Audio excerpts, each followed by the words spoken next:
It is well known that sexism, sexual harassment, and assault are more likely to occur in workplaces with male-dominated leadership teams or where women are generally outnumbered. And both of these factors definitely exist, at least in the engineering-heavy parts of most, if not all, major North American companies.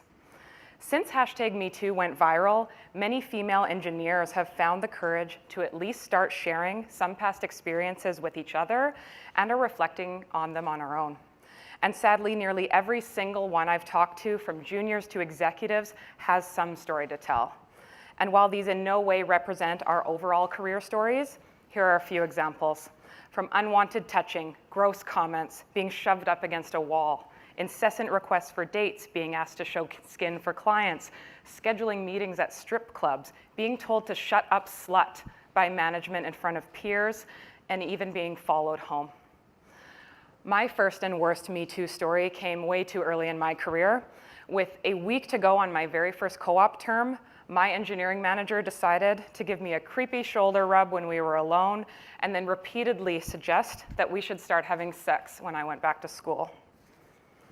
And in rereading the messages with my best friend from that story, I was a poster child for every reason now that we read why people don't report this stuff. The embarrassment, not wanting to cause trouble, fear of retaliation. I'm probably overreacting. What if they don't believe me? I am an educated, confident woman. How did I let this happen? So what can we do to eliminate these types of stories for the next generation of engineers coming behind us?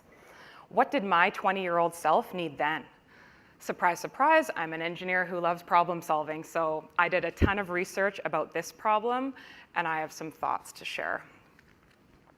One thing I will say is that the typical mechanisms that we have to report workplace harassment are underused because they are super uncomfortable. Like, sorry, unless you can guarantee me that my harasser will be removed from my work environment forever and that this will in no way lead back to me, then no, I won't be calling your hotline. I'm not submitting a form to HR because I could have so much more to lose than to gain by reporting, especially when the perpetrators often hold a ton of power. And something else that we've learned from Me Too is that victims of harassment or assault are much more likely to report their story if others have already come forward about the same person, or if they believe that reporting their story could help other potential victims. And that last point is something that's been weighing very heavily on me with my story and is part of my motivation for being here today. How many other young people have worked for that guy since 2009 with that sort of disgusting, predatory behavior left alone? At minimum, one thing that I believe that all of our companies and professional associations should be doing is rethinking the systems that they offer for their employees to report incidents so that they're actually used if this sort of toxic behavior is taking place. I was happy to learn that there are already innovative tools on the market today like Callisto. It has a TED Talk, you can look it up. And here, victims are able to log detailed incidents in a safe, non-judgmental way in an app and name their perpetrator. But the key thing is that that report goes nowhere, not to HR, not to the police, until the victim says so on their own terms. And if somebody else logs an incident about the same person, the victims are alerted and they're given the choice whether they want to come forward to report together, or if they're still not comfortable speaking up, they don't need to do anything.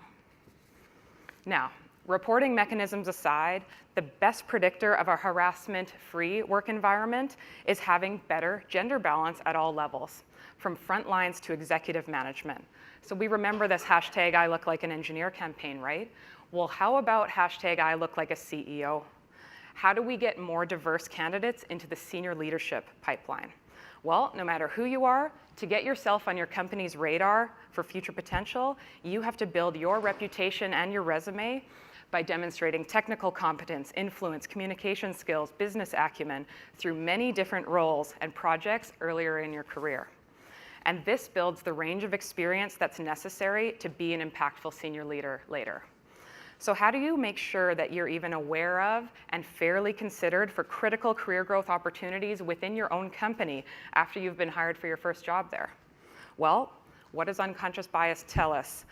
that all human beings are naturally inclined to want to interview, hire, promote, advocate for, give special projects to people who remind us of ourselves.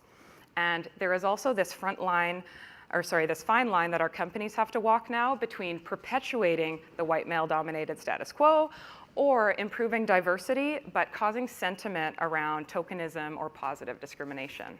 So what if we took the biases of the bosses out of the opportunity equation altogether? What if we start to break down network-based advancement cultures in favor of true meritocracy for everyone?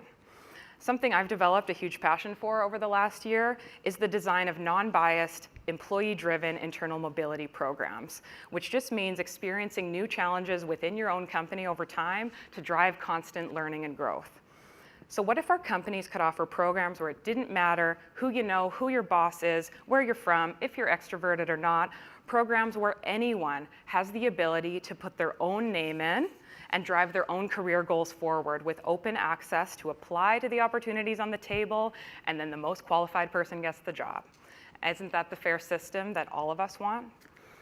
Engineers Canada writes that 30% is the tipping point for sustainable change.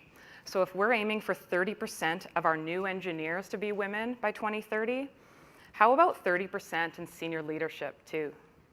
And if everyone works together on that from the top down to drive systemic bias out of access to career growth opportunities at our companies, I am optimistic that we can and will change the story. Thanks.